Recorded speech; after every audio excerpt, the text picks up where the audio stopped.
기회도 해보세요. 아 제가 얘기하는 건 아니고 그냥 그러니까 어떤 유명한 사람들이 와서 하면 되게 좋아할 것 아니 왜 공생도 괜찮을 것 같은데요? 오늘 잘 데가 없네. 맞나죠? 찍어 이렇게. 여기 근데 음악을 좀 줄여야 돼서. 자 음악을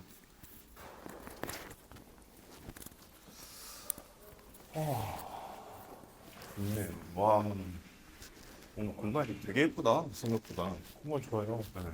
운치 있고 여기 딱 다르니까 느낌이. 지하에도 전시실이 따로 있어.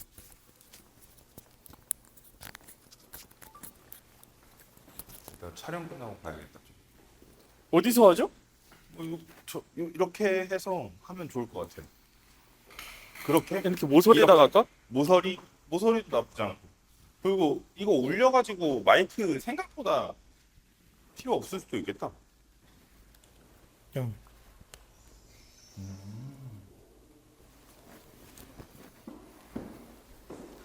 에코가 좀 심한가? 괜찮습니다. 딱 좋습니다. 그 전시 제목이 무한 집착이잖아요. 네. 그 제목을 무한 집착으로 해도 될까요?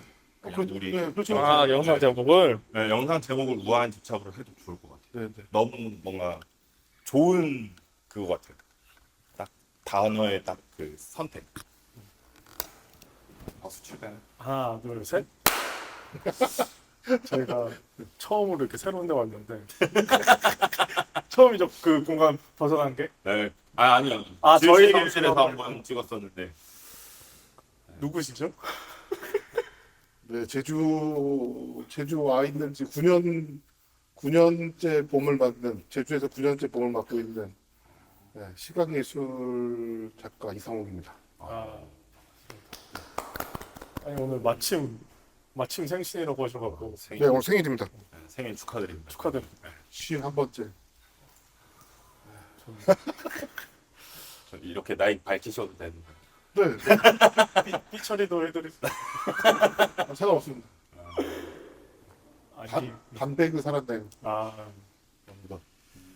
오늘 마침 개인전을 하신다고 하고 또 맞아요. 약간 이거 같이 보여드리면 좋을 것 같기도 하고 해서 여기는 제주 원도심 칠성로 초입에 있는 1970년부터 운영하고 계시는 대동 호텔입니다. 대동 여관으로 시작을 해서 지금 모습은 2000년대 초반에 리노베이션이 된 거고 지금 56년째 운영을 하고 계시죠. 역사가 되게 깊은 뭔가 그런 여관. 그렇죠. 여관으로 시작을 해서 호텔이 되고 여기는 대동호텔 아트센터 비아아트라는 이름으로 하고 있는 전시장이고요. 기획초대전만 운영하고 계십니다. 지금 전시도 소개를 좀 해주시죠. 네, 제주 와서 두 번째 개인전이고요. 그러니까 제주에 와서 첫 개인전이 2023년에 그때 그냥 제주라는 제목으로 제가 운영하고 있는 아트스페이스 빈공간에서 전시를 했고요.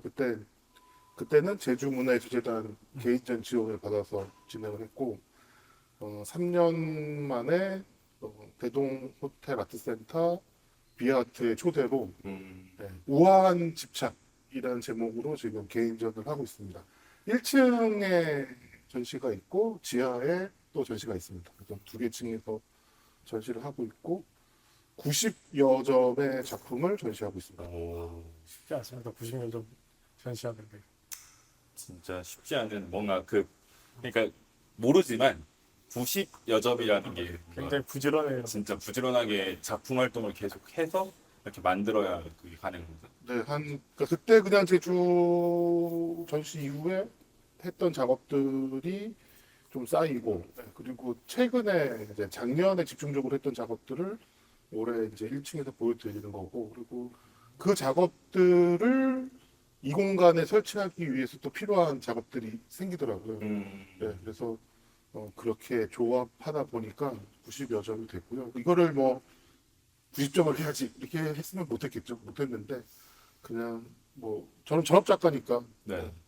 전업 작가라 하면 뭐 벌이와 상관없이 계속 작업을 하는 사람이니까 그렇게 해서 이렇게 생겨난 거고 저도 이렇게 많은 작품을 갖고 있었는지 몰랐어요. 걸다 보니까 작품들이 이렇게 되었죠. 완전 꾸준하게 계속 작가 활동을 계속 하다 보니 그러니까 작업 활동을 계속 하다 보니까 이게 쌓이고 이제 네, 그래서 이번에 그 작가의 글을 썼는데 우아한 집착에서 말하는 집착은 과잉보다는 지속에 대한 방점을 두고 싶었던 것 같아요. 내가 하는 집착이 과잉된 것에 대한 것보다 지속하는 것에 대한 것. 그러다 보니까 뭐가 좀 많아지는 거죠. 그런 집착 행위를 언제부터 하셨어요? 어릴 때도 이렇게 뭔가 수집하거나 집착하거나 하는 걸 좋아하셨어요? 네, 그 별의 이미지가 제 작업에 많이 등장을 하는데 별에 대한 이야기를 빼고 제 작업을 얘기할 수는 없는 것 같아요. 그리고 그게 뭐 요즘의 생각만을 표현하는 건 아니고 제가 한 20여 년간 작업을 하고 있는데 작가가 되고 나서 해결해야 될 문제가 별에 대한 거였죠. 그래서 어렸을 때 아까도 잠깐 제 나이를 얘기했는데 저는 80년대에 국민학교였다가 초등학교 바뀔 때쯤 중학교를 가고 고등학교를 90년대 초반에 나와서 그 당시에 저한테는 별이 되게 중요했어요. 학교 가서 별을 받아오는 거. 아, 이런 아 저희 시대 포도알 같은 느낌인데. 그쵸. 무슨 스티커? 뭐 스티커. 그런 것처럼 참 잘했어요라고 찍어주는 별이 3개짜리냐, 뭐 1개짜리냐, 5개짜리냐, 뭐 이렇게 되고, 심지어 그 당시에 그 교사들, 담임들 중에는 그 별 가지고 아이들을 이렇게 컨트롤 하는 거에 되게 능하신 분들이 계셨죠. 그러니까 그런 분들한테 저는 아주 잘 맞는 학생이었던 거예요. 그래서 저의 지상 과제는 오늘 얼마나 많은 별을 획득해 오는가에 대한 거였고, 그러니까 늘 이렇게 뭔가 기준점이 그거였죠. 별을 받을 수 있는 일이냐 아니냐. 심지어 늦은 나이에 군대 갔는데도 23살에 군대 가서도 사단장 표창을 받았어요. 네, 네, 그게 이제 한 기수에 투스타 상장을 받는 게 3명인가? 밖에 안 되거든요. 네. 별 때문인가요? 아니요. 그쵸. 뭐, 같은 그 상태가 남아 있었던 것 같아요. 아, 어떤 그 조직에서 아니면 그 어떤 무리 안에서 어떻게 하면 내가 우수할 수 있다라는 거에 조금 이렇게 민감하게 작동을 했던 것 같은데 그런데 이제 제대를 하고 늦은 나이에 공부를 하러 미술원에 들어갔었는데 그때 26살 1학년이었는데 그때 첫 번째 충격이 이제 그 제가 좋아하는 선생님의 그 조언이었어요. 이렇게 1학년들을 다 모아놓고 그 선생님이 뭐라 하셨냐면 좋은 작가가 되기 위해서 필요한 2가지. 지금 작가 활동 하시니까 너무 많아요. 돈과 명예 아닌가요? 돈과 명예. 네. 그분한테는 아마 돈과 명예가 있어서 그런 말씀을 안 하셨던 것 같은데 끝없는 질문 그리고 끝없는 자기 불만. 자기 불만. 네. 그 2가지가 있어야 좋은 예술가 될 수 있다. 이런 말씀을 하셨어요. 충격이었어요. 왜냐하면 저는 그때까지 질문하지 않았어요.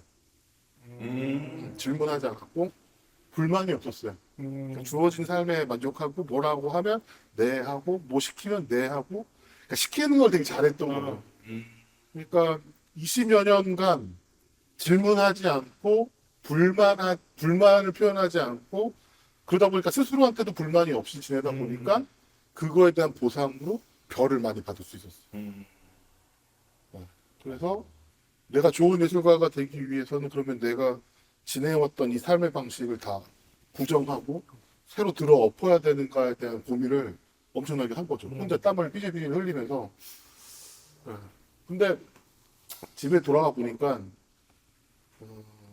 4학년 초등학교 그러니까 국민학교 4학년 때 아버지가 육군사관학교 가라고 사주신 책상이 있었어요. 되게 큰 나무 책상이.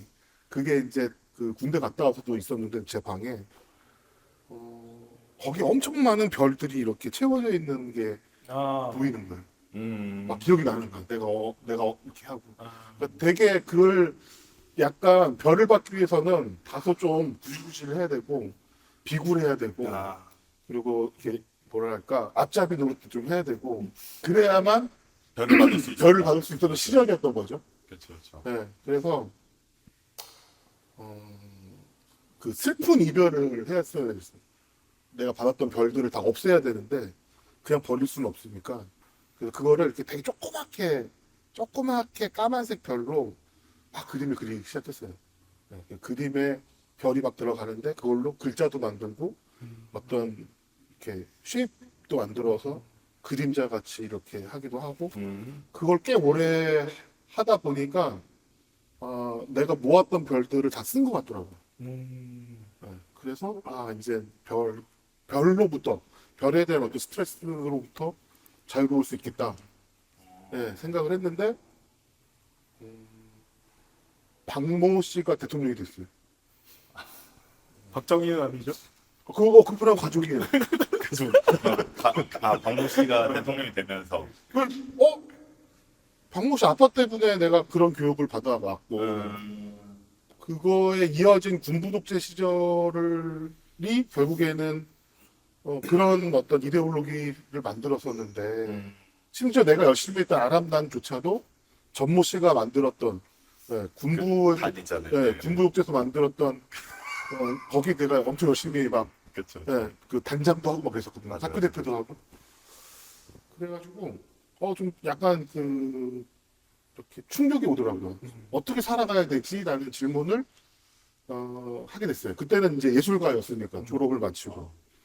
근데 마침 재미난 게 있었던 거는 연극판의 친구들도 약간 멘붕이 왔는지 어떡하지 하다가 한 4, 50명이 모여가지고 합창을 하기로 했어요. 일주일에 한 번씩 합창을 하자. 우리가 합창을 하면서 네. 이 시대를 지내보자. 이런 어떤 움직임들이 있었고 그러면서 저는 별을 다시 그리자. 근데 이제는 별을 받아오는 게 아니라 내 스스로 그리고 만드는 걸 해보자. 해보자 해서 네, 해서 지금 별을 파란 별을 크게 그리기 시작을 했고 거기다가 막 다리도 그려가지고 별놈이라고 막 그러고 이제 그렇게 별을 새롭게 작업을 하기 시작을 했죠. 그래서 그런지 진짜 별에 그러니까 이게 집착이잖아요. 별에 별에 대해서 대한 좀 집착을 여기에 또 이제 이렇게 보여주시는 건가요? 사실. 그래서 그 별을 많이 그리고 별을 만들고 심지어 별을 그린 그림을 막 세워서 이렇게 모뉴먼트를 만들고 그러다 보니까 제주 와서 이렇게 별을 들고 서 있는 페르소나를 찾은 거예요. 제 이야기를 대신해 줄 수 있는 좋은 어떤 캐릭터를 찾은 거죠. 그래서 제 페르소나를 해주는 그 캐릭터들이 제 작업에 등장을 하는데 그거를 이렇게 막 만들다 보니까 별 세우는 행위가 벌 쏘고 있다라는 느낌이 들었어요. 이제 그, 잠깐 벗어난 얘기를 하면 아버지가 육사를 바라셨잖아요. 육구상학교. 네, 육사를 바라시고 이제 아버지는 다른 별을 원하신 걸 아닐까. 그렇죠. 그러니까 그러니까 이제 그 군부 독재 시절에 이렇게 네, 아버지는 느끼셨으니까. 아버지가 삶의 행복이라고 생각했던 별과 본인이 제가 꿈꾸던 생각하는 별이. 윤동주 서시에 나오는 별과 같은 별인데 그렇죠. 좀 달라졌던 거죠. 그래서 결국에는 이게 만나지지 않는 선이 계속 진행되고 있는 거죠. 아버지랑도 지금 그 아버지와의 생각이 좀 다른가요, 그러면? 기찻길 같은 거죠. 그러니까 아무리 가까워져도 만나지는 못하는 거죠. 네. 제가 좋아하는 말 중에 사랑은 같은 곳을 바라보는 거라고 있거든요. 그렇죠. 이렇게 말하고 이렇게 바라보는 건데 똑같은 길을 바라보고 계신 거일 수도 있어요.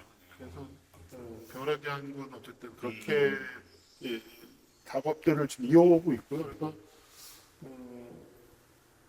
그러니까 이 별을 들고 서 있다라는 행위가 별의 반짝임을 찬미하는 것보다는 이 별이 떨어지면 어떡하지라고 하는 붙들고 있는 노동인 것 같은 거예요. 네, 그리고 각각 그 페르소나들이 들고 있는 별들은 여러 가지의 이야기들인 거죠. 각자의 사연이 있고 각자의 바람이 담겨져 있는 별들인데 이게 소통되지 않아요. 예, 그러니까 내가 아무리 이 별은 이런 이야기가 있습니다라고 얘기를 하고 싶어 해도 들어주는 사람 잘 없고 듣는다 해도 그게 잘 이해되지 않고 그러니까 되게 부조리극 같은 거죠. 뭔가 계속 주고받고 뭔가를 계속 만들어내고 보여주고 하고 있지만 뭔가 부조리극 같은 상황들인데 결국 제가 선택한 저의 예술가의 길은 그 끝나지 않은 부조리극의 연속이지 않을까 싶었던 거고 특히나 그게 이제 제주에 와서는 좀 더 이렇게 그런 생각에 빠져든 거죠. 왜냐면 이제 서울에 있던 이주해 온 그 어떤 제주라는 그리고 제주의 어떤 예술이라는 세계에 들어오지 않고 이렇게 선을 긋고 선은 누가 걷는지 모르겠어요. 처음부터 있었는지도 모르겠고 어쨌든 그 선 아닌지 바뀐지에 서서 그 아닌지 바뀐지를 바라보고 있는 시간들이 쭉 되다 보니까 이 선이 결국에는 뭔가를 구분 짓고 있는 건지 아니면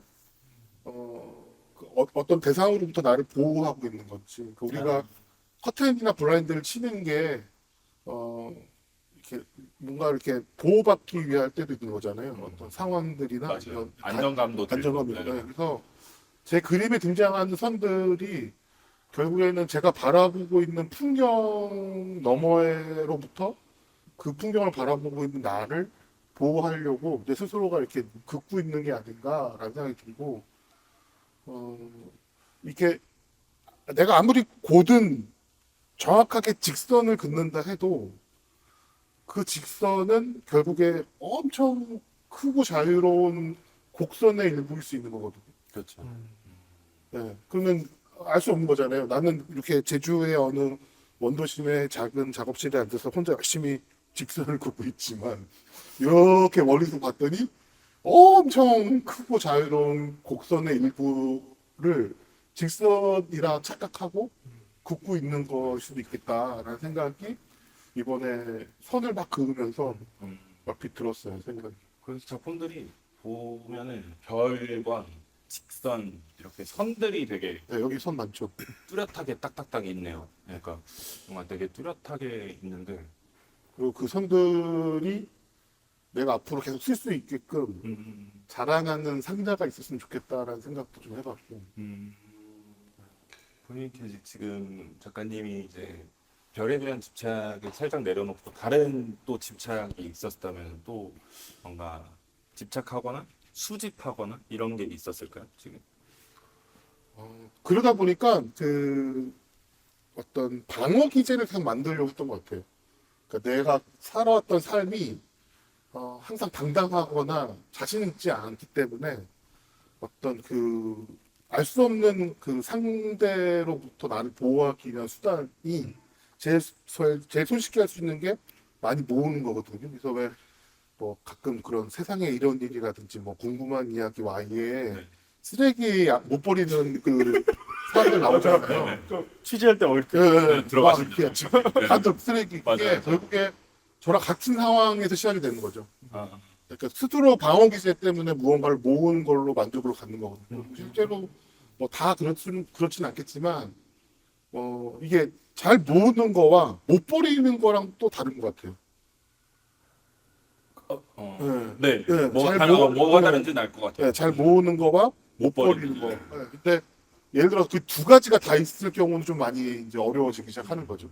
그러니까 저는 안 어려울 수 있는데 저와 가까이 있는 사람이 굉장히 어려워지기 시작할 수 있는 거죠. 그래서 그 상태를 되게 경계하는 것 같고, 그리고 조금씩 이제 안 그러는 태도로 실천하려고 하는데, 그러다 보니까, 요 상자 안에다가 제가 수집한 물건들 중에 내 이야기를 할 수 있겠다 싶은 것들을 잘 넣어놓게 된 것 같아요. 그러니까 얘네들을 그냥 이렇게 상자에 담아놓고 있으면, 약간 아픈 어떤 수집가 같은 태도인데, 빛을 못 발하는 것 같다라는 그런 느낌인가요? 아니면 좀 뭐 그러기도 하고 그 행위 자체가 뭔가 소통되지 않잖아요. 아, 그렇죠. 예, 그렇다고 이거를 뭐 10년, 20년, 30년, 30년 된 것들이 많거든요, 지금. 아, 지금 네, 그러니까 30년. 네. 제가 그러니까 성인이 되고 나서 적극적으로 모았으니까. 왜냐면 이제 돈을 벌기 시작하면서 제가 모으고 싶은 것들을 모으기 시작했으니까 지금 사용하고 있는 피규어들 중에 대부분은 30년 전부터 모았던 애들인 거예요. 그래서 뭐 그런 거가 흥미로우신 분들이나 동의가 되시는 분들한테는 뭐 그런 이야기로 또 빠져들 수도 있는 거고. 그러다 보니까 이제 모으는 것들이 좀 여러 있었어요. 그래서 그거를 가지고 뭘 하겠다라는 마음보다는 그게 이렇게 있으면 좋았던 것 같아요. 뭐 보통 비슷해요. 어렸을 때 우표를 모으다가 뭐 펜이나 문구류를 모으다가 책을 모으다가 그리고 이런 피규어를 모으다가 근데 이제 어쨌든 저는 제 작업에 사용할 수 있는 드로잉에서 이야기될 수 있는 어떤 역할로서 그 피규어를 수집하다 보니까 되게 한정적인 어떤 카테고리 안에서 수집이 되고 그리고 그거를 꼭 작업품의 일부로 사용하려고 애를 쓰고 있죠. 그러다 보니까 이렇게 상자 안에 들어가는 게 이야기가 재밌어지는 거죠. 이렇게 닫으면 정리가 되고 네, 그래서 다시 열면 전시가 되고 그럼 이동할 때도 뚜껑을 닫아서 네, 이동을 하고 근데 보다 보면 좀 그렇게 수집하는 게 좀 다양함에도 불구하고 좀 취향이 좀 또렷하신 것 같아요. 그렇죠. 왜냐하면 다 모든 거를 모을 수 있을 만큼의 경제력도 안 되고 그것들을 이렇게 스토리지 할 수 있는 공간도 없고 맞죠. 그러니까 예, 만약에 무한하다면 그러면 사실 안 모을 수도 있어요. 재미가 없죠. 재미없으니까. 아. 예, 이게 예, 만약에 그럴 것 같아요. 그래서 어, 제가 그 밀리터리 관련돼서 되게 수집을 오래 했는데 한 10여 년간 찾던 아이템이 있었어요. 그래가지고 10여 년간 네. 그걸 근데 밀떡들 세계에서 오래전부터 내려온 얘기가 찾는 건 언젠가 만난다거든요. 오. 찾는 건 언젠가 만난다라는 그 전설이 있는데 그래서 정말 한 10여 년 만에 그걸 딱 구입하게 됐어요. 구해서 뭐죠? 어떤 종류? 모자였는데 근데 그걸 딱 개타는 순간 이걸 내가 얼마큼 사용하지라는 생각이 딱 들더라고요. 그리고 만약에 갑자기 내가 죽어버리면 이거를 남은 사람들이 어떻게 처리할까? 나는 막 10여 년간 애써서 이렇게 구했던 건데 그렇죠, 그렇죠. 소중하게 안 보일 수도 있으니까. 그냥 모자, 맞- 군인 모자니까 그냥 누구 주거나 아니면 그냥 같이 이렇게 해서 버리겠다라는 생각이 들었어요. 그래서 그 생각이 한 20년쯤 들었었거든요. 그때 그래서 유언 드로잉이라는 걸 처음 한번 해봤어요. 유언들은 뭐죠? 실제로 유언을 작성하는 거예요. 내가 유언? 유언, 아, 라스트 아, 윌, 네, 아. 네, 라스트 윌 작업이었는데 그래서 내가 갑자기 죽게 된다면 이렇게 하고 막 그 카테고리를 묶은 거죠. 내가 모은 어떤 만년필은 누가 맡아서 정리해 줬으면 좋겠다. 그러면 그 친구는 이제 만년필을 잘 아는 친구인 거죠. 그리고 뭐 군복은 어떤 친구한테 부탁을 한다. 아, 뭐 장난감은 누구한테 부탁을 한다. 이렇게 해가지고 남은 사람들이 보기에 조금 처리하기가 곤란할 수 있는 어떤 것들을 대신해 줄 수 있는 대상을 정하고 그분들한테 이름을 제가 실명을 적어서 그 작업을 했는데 그거를 2년마다 갱신을 했거든요. 그러니까 관계가 막 바뀌더라고요. 아, 이 새끼 나한테. 얘는 마음 당근마켓 놀릴래. 그래서 막 그런 거야. 그래서 얘랑 사이가 좀 멀어졌는데 그래서 이렇게 하거나 아니면 누가 새로운 어떤 사람이 생기거나 이러면 그래가지고 그거를 몇 번 하다가 그걸 좀 하고 나니까 스스로 뭔가 내가 갖고 있는 물건들에 대한 정리가 좀 되더라고요. 네, 그래서 더 이렇게 막 맹목적으로 모으던 거를 좀 덜 하게 되고 그러니까 그때도 과잉의 시간이었던 게 어떻게 이게 지속될 수 있을까에 대한 고민으로 바뀌게 된 지점이 아닐까라는 생각이 들어요. 네.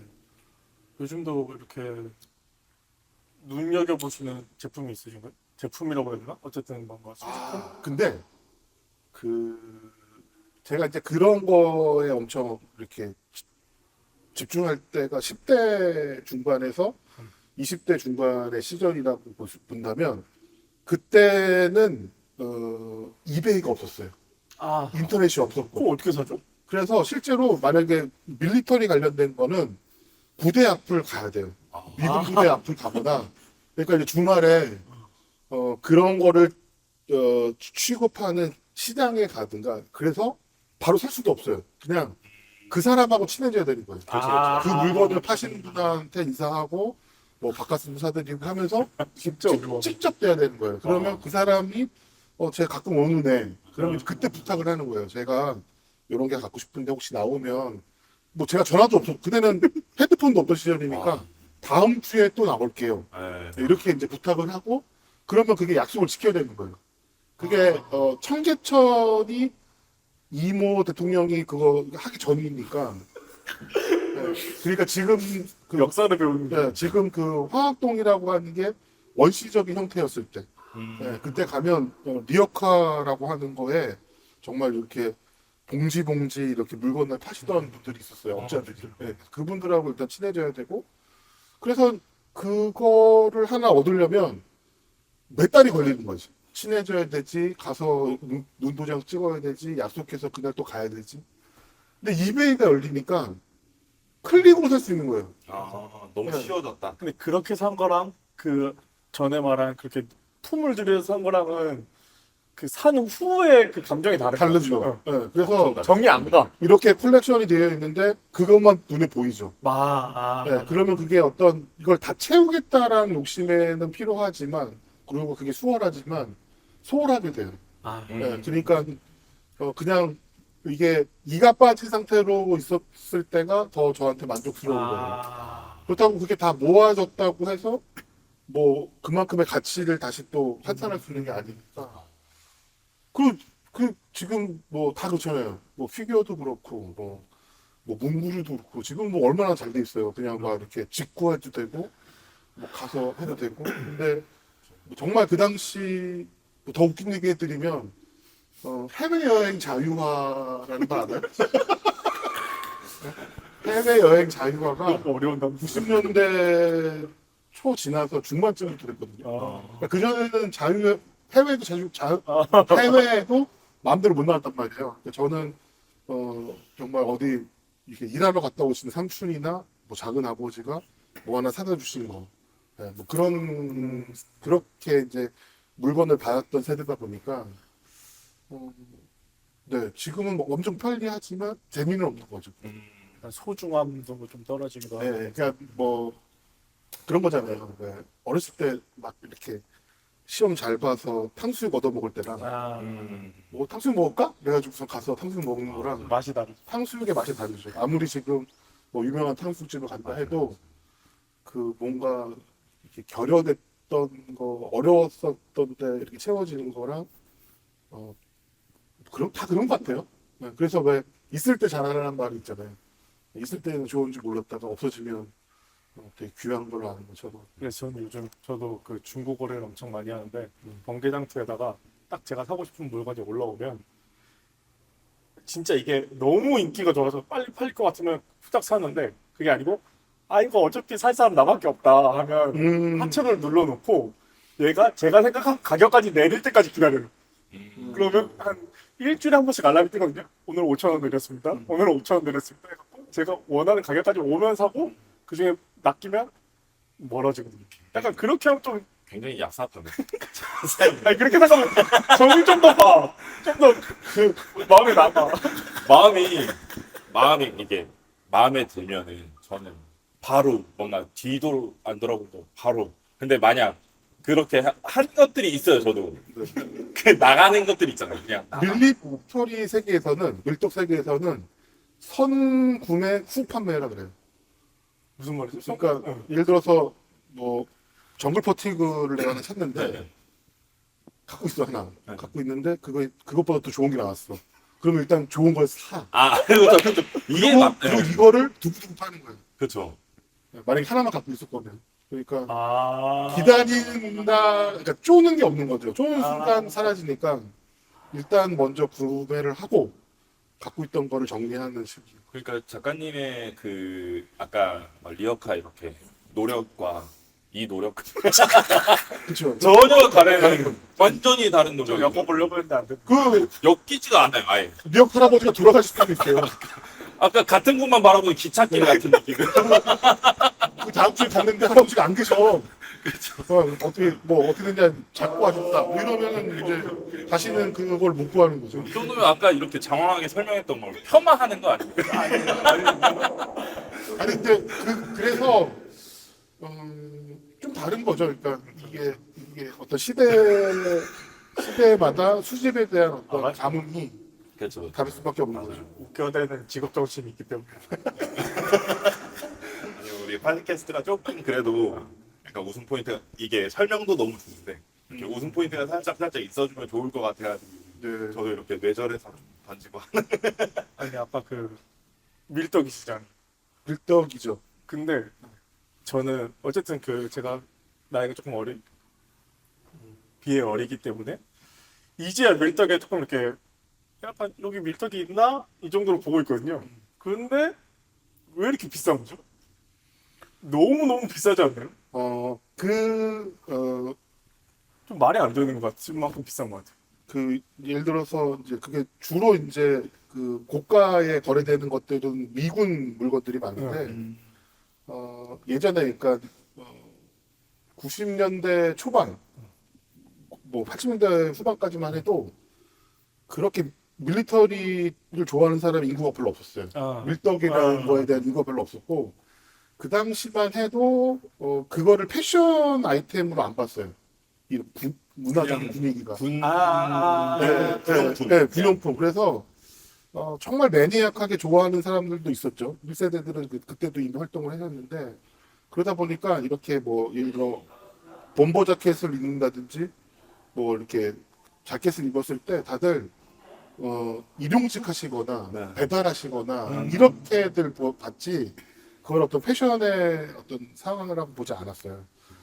그 당시에 일본은 그 재미난 게 이제 약간 비교를 하면 일본은 패전국이잖아요.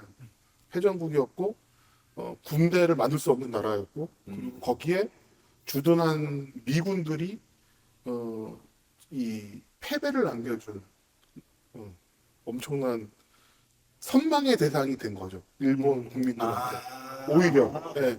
그래서 아메카지라고 하는 단어가 일본에서부터 발달이 됐고 그리고 그게 이제 군용뿐만 아니라 노동자, 맞아요. 네, 노동자에 그러니까 에 대한 향수, 그다음에 아이템, 그래서 어떤 데님이라든지 부츠라든지 워커용 의류라든지 이런 것들이 다 이제 아메카지가 되는데 일단은 그거를 즐기고 싶어하는 인구가 많았어요. 일본은 그게 많았고 그런 어떤 습성도 좀 더 집중할 수 있는 사람들이었고 그래서 80년대 후반 뭐 이럴 때 이미 한국에 와서 제대로 값을 못 받고 있는 그런 오리지널 군용품이나 부자재들을 엄청 많이 떼갔구나. 떼갔어요.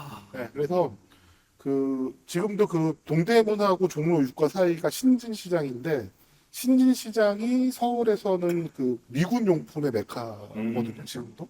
그래서 지금도 가보면 이렇게 한 평짜리 수선하시는 할머니들이 계시는데 그분들이 그 옛날 때부터 미군 물건들이 오면 한국 사람 체형에 맞게끔 이렇게 사이즈를 줄이는 수선을 하셨던 일을 하셨던 분들이에요. 그러니까 군용품 관련된 수선은 그분들이 최고죠. 한국에서 싸고 빠르고. 예. 그 당시 얘기 들어보면 오리지널 아이템들 지퍼라든지 단추라든지 스냅이라든지 이런 것들이 실제로 많이 갖고 있었어요. 부자재니까. 네, 근데 그거를 다 지금 그 당시에 일본에서 다 많이 가져가서 어떻게 보면 지금 뭐 대고가에 거래되고 있는 리얼 맥코이라든지 토이즈 맥코이라든지 그런 거의 그 샤넬이나 루이비통 같은 그 일본 밀리터리 의류 메이커들이 복각계. 네, 그렇죠. 복각계 그 명품들이 실제 그것들을 많이 가져가서 그걸 가지고 복각을 한 거거든요. 그렇죠. 그리고 그 부자재들을 계속 사용하고 있고 그런 부분에서는 좀 아쉽죠. 예, 그러니까 무수히 많은 원단들이 다 한국에 있었대요. 오리지널 그 퍼티그 원단, 뭐 HBT 원단, 다양한 원단들도 시장에서 있었는데 홀대를 받았던 거죠. 그러다가 이제 갑자기 어느 몇몇의 그 뭐 배정남이라든지 네네네. 몇 몇 명들이 나타나서 이렇게 한번 입고 나올 때마다 독일분 야상이 이렇게 이제 갑자기 급등급등을 하게 된 거예요. 그래서 그냥 밀떡 입장에서는 그게 한국은 이렇게 확 불탔다가 쑥 꺼지잖아요. 네, 꺼지죠.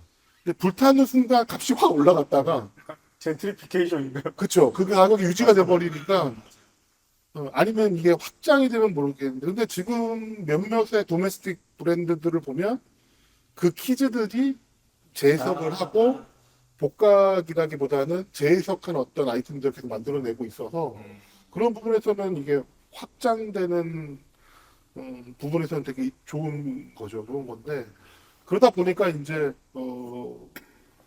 몇몇의 그 낙가마라고 하는데 낙가마는 이제 물건을 많이 떼와서 도매자한테 넘기는 어떤 도매업자를 보통 낙가마 중간상? 예, 중간상인데 약간 상위에 있어서 이렇게 그냥 다 이렇게 다 받아오는 그런 분들인데 그 예전에 그러니까 90년대 초반 중반에 만났던 낙가마 중에 한 분이 그런 얘기를 했었어요. 자기는 지금 자기가 수집해왔던 이 군용품들을 40년 뒤에 풀겠다고. 주식이구나 거의. 그렇죠. 그러니까 그러니까 엄청난 그 레고 같은 거죠. 그래서 그분이 실제 그 당시에 동묘 쪽에 이렇게 한 25평 되는 집을 하나 얻어가지고 집 안이 다 옷이에요. 와. 오리지널. 닥치는 대로 다. 그러니까 그 당시는 정말 그러니까 지금 정글 퍼티그 오리지널이 한 3, 40만 원 하거든요. 상태 좋은 게. 그렇죠. 상태 좋은 게 오리지널이 한 3, 40만 원 하는데 2000년대 초반, 2010년대만 해도 5만 원이면 샀어요. 아, 하나. 네. 그러니까 하나. 만약에 제가 그때 10장이 뭐야, 100장을 갖고 있다가 지금 그거를 팔았으면. 20만 원씩만 팔아도 되죠. 근데 군복 100장 갖고 있기가 쉽지가 않아요. 이게 물질이 크기 때문에. 지금 리얼 맥코이 퍼티그가 한 50만 원 해요. 네. 그리고 오리지널 퍼티그가 지금 한 40만 원, 3, 40만 원 하니까 그러면 어떻게 보면 그 오리지널 아이템에 대한 인식이 높아지는 반면에 구하기는 되게 어려워진 거죠. 근데 이미 일본은 옛날부터 비쌌어요. 네, 그래서 2000년대 초반에 제가 일본 갔을 때 우리가 이제 깔깔이라고 하는 방상 내피 같은 것도 엄청 비싸게 팔았고 그거를 젊은 여자들이 이렇게 패셔너블하게 입고 다녔었거든요. 그래서 내가 갖고 있는 것만 동경 와서 팔아도 꽤 이렇게 마진이 높겠다 이런 생각을 했었어요. 그건 일본 그러니까 이렇게 얘기 딱 들어보면 일본 사람들의 습성이라고 해야 되나? 완전 네, 약간 뭔가 오리지널리티를 좋아하는 그런 마음들 때문에 이게 복가그류나 이런 것도 되게 잘 발전된 것 같거든요. 프라이탁이 처음 나왔을 때도 그랬어요. 프라이탁이 처음 나왔을 때도 지금은 이제 프라이탁이라는 가방이 새 원단으로 같은 패턴을 많이 생산해내지만 2000년대 초반에 프라이탁이 처음 등장하고 한국의 프라이탁이 어떻게 소개된 줄 알아요? 뭐죠? 환경 살리는 그런 거 아니에요? 프라이탁이라는 브랜드가 뭔지 아시죠? 뭔지 알죠? 네, 프라이탁 형제가 만든 스위스의 그 가방, 그러니까 리사이클링 가방 네. 브랜드인데 당시에 실제로 유럽을 횡단하는 그 갑바천 트럭 맞아요. 네, 포로 하잖아요. 네, 트럭 호로 원단을 리사이클링해서 잘라서 가방을 만들고 벨트랑. 네, 안전벨트랑 그 자전거 속 튜브를 가지고서 이렇게 만들었거든요. 세 가지 재료만 가지고. 네. 근데 그게 한국에는 어떻게 알려졌냐면 2000년대 초반에 90년, 그러니까 80년대 학번들이 유럽이나 미국에 유학을 갔다가 들어오면서 하나씩 사들고 오기 시작한 거예요. 네, 그래서 그전에는 프라이탁이 한국에 알려지지가 않았었어요. 왜냐면 그래서 2000년대 초반에 서울에 좀 유명한 대한공간, 그러니까 이렇게 예술가들이 힙하게 모이는 맞아요. 공간을 가면 맞아. 하나씩 다 메고 있는 거야 이렇게. 약간 힙스터의 상징이었어. 근데 가방이 엄청 후지고 그리고 엄청 냄새가 났어. 그 당시는 완전 리사이클이니까 맞아. 그 가방을 찡 열면 막 꼬랑내 같은 게 막 났었어요. 그 약간 빈티지 왁스 자켓 사면 맞아요. 바보 같은 거 사면 찝찝한 냄새 그런 냄새. 그래서 이제 물어보면 얼마짜리 어디서 샀냐고 물어보면 안 가르쳐줬어요. 왜냐하면 그 당시에 그게 얼마다고 얘기하면 다 미쳤냐 막 이러고. 그렇죠. 네, 그랬고 꽤 비싸니까 그게. 그거가 일본에서 먼저 이제 정식 런칭까지는 아니고 수입되다 보니까 일본에서 무슨 짓을 했냐면 이쁜 부분을 잘라 만든 가방을 옥션에 올리기 시작했어요. 일본 옥션에. 일본 그러니까 이 메두카리 같은 부분을 그때 다시 잘라서 아니지. 아니 이쁜 애들만 이렇게 네. 수집하는 거 이걸 비싸게 판 거지. 뭐냐면 지금은 미세인. 지금은 그냥 이거를 다 원단 자체를 만들어서 다 이뻐요.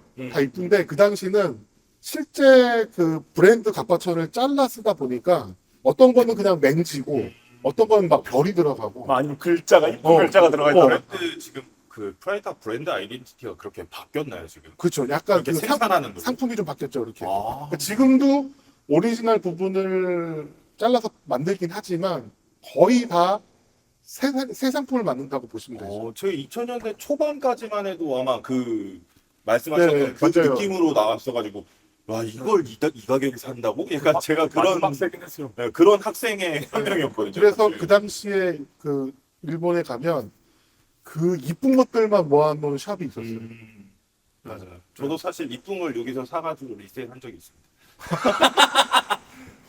전 백색깔. 올검이 안 올검, 팔았어요. 올백. 저 올검 팔았어요. 올검이 많이 네. 좀 귀했죠. 네. 근데 저도 지금은 다 이제 새 걸로 나오니까. 아 그래서 재미가 없네. 그래도 그 당시만 해도 아쉽네. 길에서 프라이탑끼리 만나면 맞아. 막 처음 보는 맞아 사람인데 맞아. 막 이사 이렇게 해요? 그런 거 있었어요. 주먹 터치하고. 약간 병맛 같은 게 있었어요. 그래서 그게 2000년대 초반에 유학 갔다 오신 분들이 이제 퍼뜨리기 시작을 했고 그게 이제 이태원의 MMMG가 맞아요. 맞아요. 그거를 수입하면서 이게 좀 널리 퍼졌죠 이제. 그러면 이제 또 재미가 없는 거죠. 그러면 이제는 뭐 그냥 그 돈이면 다른 가방을 사지. 그러다가 뭐 하여튼 뭐 맞아. 그러니까 뭔가 이렇게 두 쫑크도 그렇잖아요. 일단 프라이타기 두 쪽보다. 한국에 들어오면 엄청 폭발해가지고 막 엄청 몰렸다가 쑥 그게 이제 네. 빠지면서 구하기가 쉬워지는 반면에 그거에 대한 어떤 애정이나 값어치는 떨어지게 되는 그런 일들이 벌어지죠. 지금 이렇게 얘기를 좀 하잖아요. 근데 뭔가 경제랑 이런 게 다 이게 지금 약간 투과된 것 같은데 혹시 지금 그 한국의 이 느낌이 어떠신가요? 지금 약간 이런 유행하고 뭔가 그 많은 유행들이 있잖아요. 프라이탁도 유행을 했고 두종도 유행을 했고 심지어 뭐 밀리터리도 유행을 했는데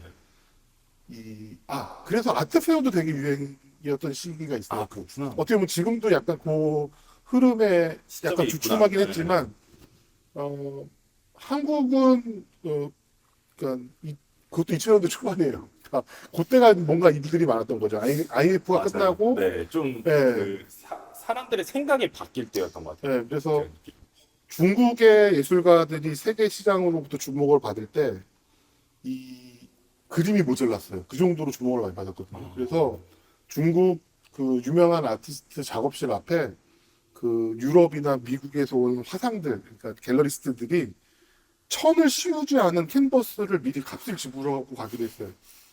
빈 왁구를 내가 몇 개 사겠다 계산을 다 하고 가는 거예요. 그 정도로 중국 미술 시장이 폭발할 때 홍콩에서 그거에 대한 예비 탄환을 한국의 예술가들로 잡았었던 때가 있어요. 그래서 한국의 젊은 작가들을 되게 블루칩화 시키는 시절이 좀 있었거든요. 그리고 그 당시랑 맞물려서 아트페어라는 게 되게 인기가 높아지고 대중화될 때였었어요. 제가 처음 공부할 때만 해도 비엔날레 작가들하고 아트페어 작가들이 약간 섞이지 않았었어요. 그리고 비엔날레 작가들이 훨씬 더 뭔가 좋은 작업을 하는 작가다라는 평가를 받았고 아트페어에서 연락이 오거나 아트페어 초대를 받으면 좀 부끄러워했었어요. 아, 좀 부끄러워하거나 자존심 상하고. 자존심상해 하거나. 그런데 해외 유명한 아트페어들이 품질 관리랑 뭐라 해야죠? 작가 관리를 잘 하는 거죠. 네. 그래서 굉장히 고급화를 시키면서 어느 순간 비엔날레의 작업보다 아트페어 작품이 더 좋아지는 어떤 시기가 있어요. 이렇게. 맞아요. 네, 그러면서 엄청 하이 레벨의 아트페어들이 만들어지고 그거에 영향을 받다 보니까 한국에도 무수히 많은 아트페어들이 막 생겨나기 시작을 하는 거죠.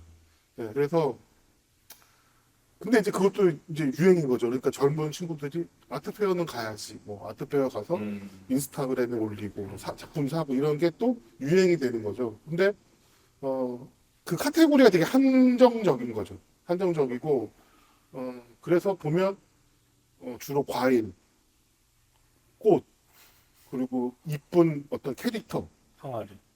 항아리, 백자, 백자, 뭐 이런 것들이 아트페어에 주로 이제 들어가는 그림들이 되는 네. 거예요. 다양성이 없는 거죠. 없는 거죠. 없는 거고, 그러다 보니까 거기와 또 이렇게 차별되거나 반발되는 또 어떤 소규모의 아트페어들을 계속 만들어내고 있고, 이제 그렇게 되는 거죠. 그래서 사람들이 작품을 보고 작품이 좋아서 이렇게 작품을 하나 갖고 싶다의 과정을 어떻게 보면 생략하는 거죠. 그냥 아트페어에 갔다, 왔다. 이게 중요하게 돼버리니까 뭔가 붐업은 돼서 거기에 또 들어가야 되는 많은 작가와 작품들이 필요로 하게 되고 근데 거기서 필요로 하는 어떤 카테고리가 정해져 있다 보니까 그 카테고리 밖에 있는 작품들은 오히려 또 거기에 못 들어가거나 안 들어가게 되는 거고 그러면 그거를 수용해 줘야 되는 역할이 결국에는 이 국공립에서 운영하는 미술관의 역할이거든요.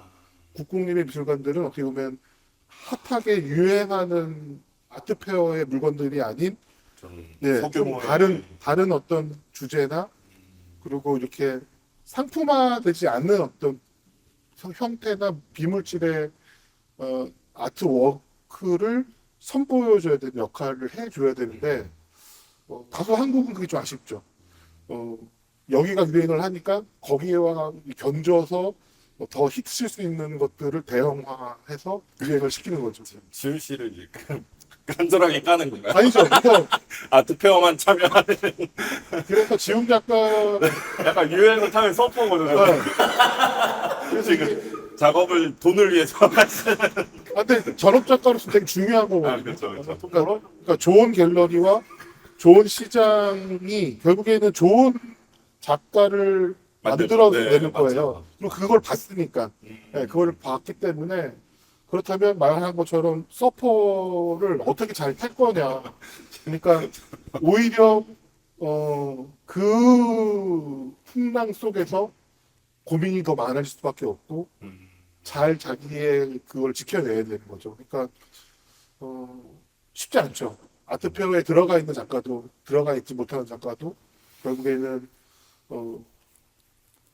좀 더 본질적인 어떤 시선은 그게 아니기 때문에 예, 그렇죠. 예, 그래서 많은 사람들의 인식은 사실 바꾸기는 어렵죠. 그 와중에 또 연예인들이 그림을 그려서 전시를 하고 뭐 많이 비싼 가격에 작품을 판단 말이에요.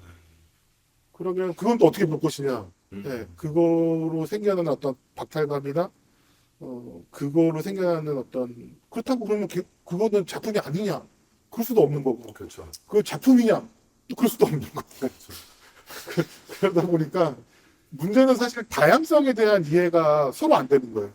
예, 그럴 수도 있고 저럴 수도 있고 뭐 너도 그리고 쟤도 그리고 그래서 한 20년 차쯤 됐을 때 약간 자주 섞인 얘기 중에 하나는 블랙핑크가 먼저 될 걸 그랬어. 이렇게 작업을 오래 할 거였으면 블랙핑크가 먼저 되고 나서 작업을 했으면 훨씬 더 좋았을 텐데 이런 농담을 하죠. 그렇죠. 20년 동안 블랙핑크가 되기 위해서 노력을 했으면 그 블랙핑크가 그냥 그리는 정도도 비싸게 팔리는. 그렇게 막 얘기하시면 어떡해요. 저는 그렇게 얘기 안 했는데. 뭐 어차피 34명 보인 거니까 사실. 그래서 그런 생각들을 갖고 하죠. 그래서 차라리 그냥 작업은 몰래 하고 유명인이 되고 나서 맞죠. 전시를 할 거 그랬나? 약간 자주 섞인. 제가 유명인이 되려고 이걸 시작했거든요. 되긴 불렀어. 아니 지금 홍콩 그 관객들이 아주 멋있던데. 근데 참 알 수 없는 것 같아요. 알 수 없는 거고 정말 그 옛날에도 그랬거든요. 옛날에도 그 시인의 시집이 팔리려면 유명한 일일 드라마의 주인공이 읽어야 된다. 뭐 이런 얘기도 있었어요.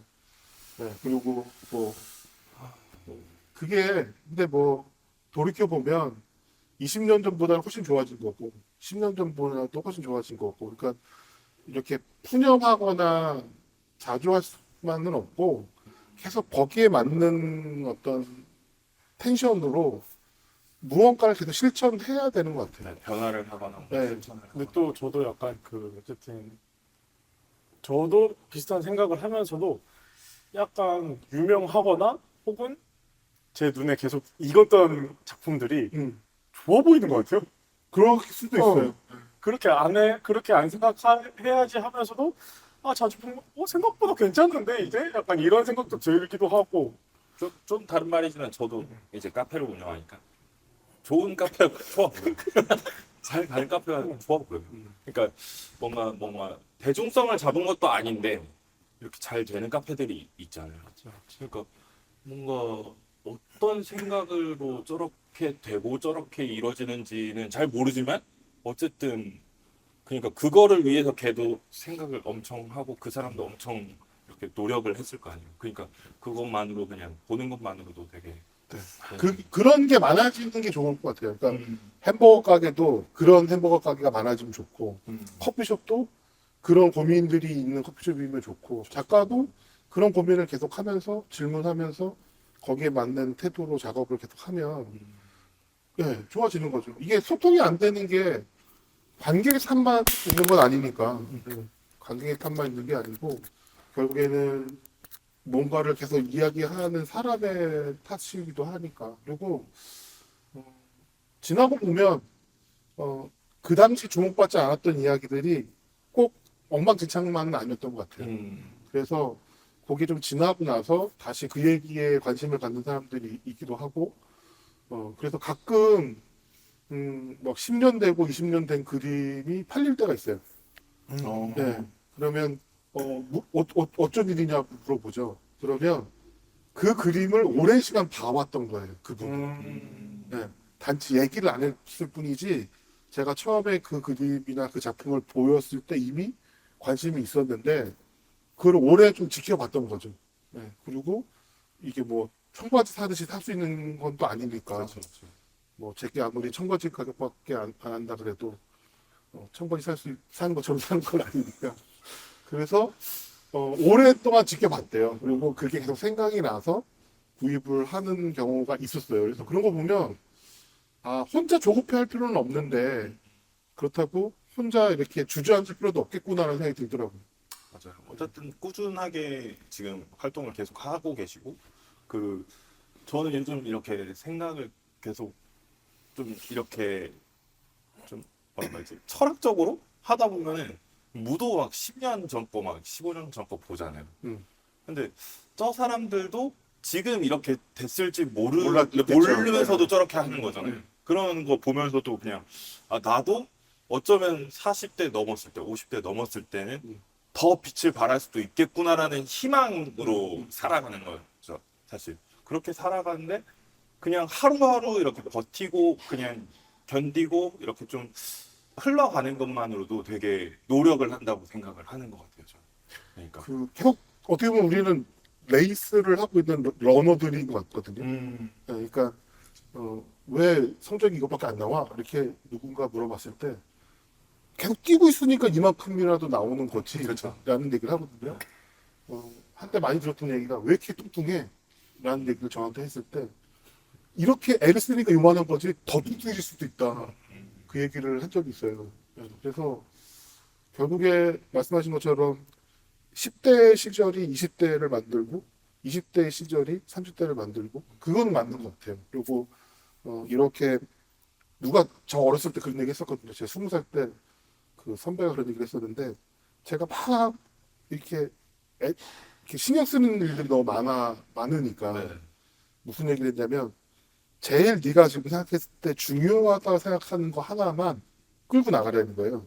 그럼 이게 이렇게 줄로 이어져 있기 때문에 결국에는 그 끌고 나가면 이게 이렇게 줄에 의해서 모아진다는 거예요. 아, 네, 근데 지금 그 줄이 안 보여서 이거 하나 하고 있는 게 불안하고 좁아지면 알겠지만 지나고 보면 결국에는 그거 하나로 인해서 이것들이 다 끌고 와진다라는 얘기를 한 적이 있었는데 가끔 그런 생각이 들어요. 예, 그래서 내가 뭐 하나만 하고 있어도 되나 싶은 생각이 들 때 그거에 조금 더 이렇게 집중을 하다 보면 이렇게 조바심 냈던 일들이 어느덧 이렇게 와 있는 게 아닌가. 사람들 관계도 약간 그런 것 같고 맞는 것 예, 같아요. 김지훈하고 친하게 지내니까 예, 공사장님도 만나게 되고 그리고 이렇게 만나다 보니까 이렇게 또 촬영도 할 수 있게 되고 그게 어떻게 보면 이렇게 저렇게 만나게 되는 게 아닌가. 그렇게 이렇게 저렇게 관계가 있는데 좀 뜬금없는 질문이긴 하지만 요즘 행복하신가요? 그거는 뭐 뜬금없지 않고 그 유튜브 보니까 잘 물어보니까 아니 저희 퍼센테이지만 물어보고 저희가 그래서 지금 계속적으로 물어보는 마지막 질문할 시간이 돼버려갖고 아, 네네. 이게 공식 마지막 질문이 점수가 점수가 점수로 따지면 어떻게 될까요? 100점 만점입니다. 최근에 좀 많이 이렇게 어려운 상황들이 많았어요.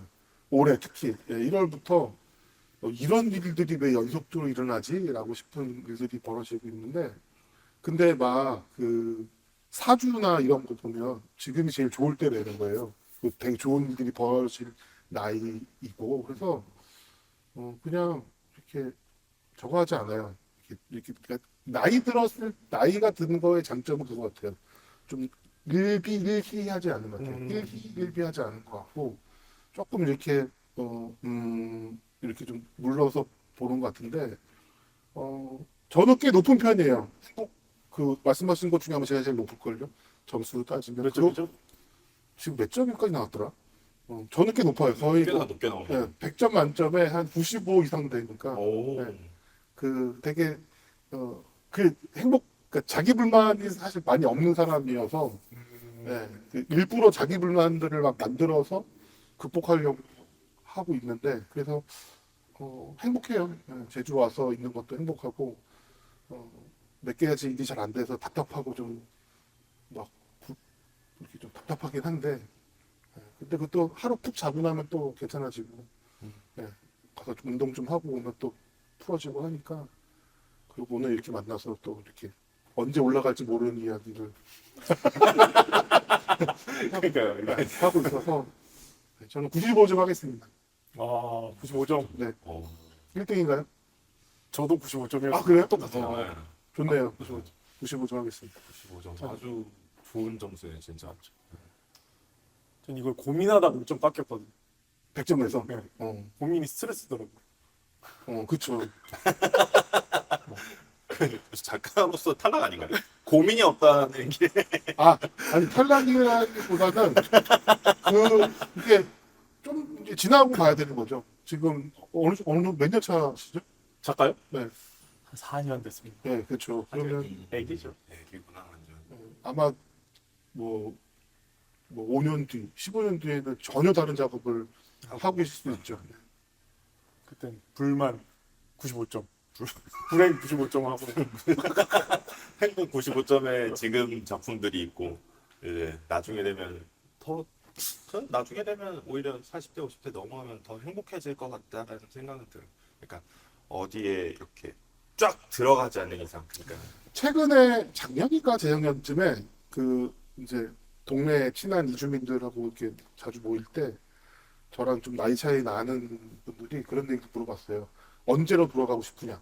네, 언제로 돌아갈 수 있다면 언제로 그러니까 똑같은 상황으로. 네. 근데 저는 지금이 제일 좋다 그랬거든요. 그게 한 2, 3년 전 얘기였는데 그게 쭉 유지되는 것 같아요. 그냥 더 뚱뚱해지지 않고 건강한 상태로 요즘처럼 계속 살았으면 좋겠다라는 생각을 해요. 최근에 저랑 되게 비슷한 생각을 하고 계신 것 같아요. 벌써요? 네, 저는 벌써 그런 것 같아요. 네. 그래서 저도 이제 행복 점수를 막 75점, 80점 이렇게 했었는데 그때도 나름 뭔가 이렇게 안정되고 있는 것 같다라는 생각이 들어가지고 그렇게 말했었는데 95점이라고 하니까 저도 이제 5점 오르는 85점. 좋네. 아무튼 네, 작가님 얘기 이렇게 계속 들었는데 그것들이 지금 여기에 되게 보여요.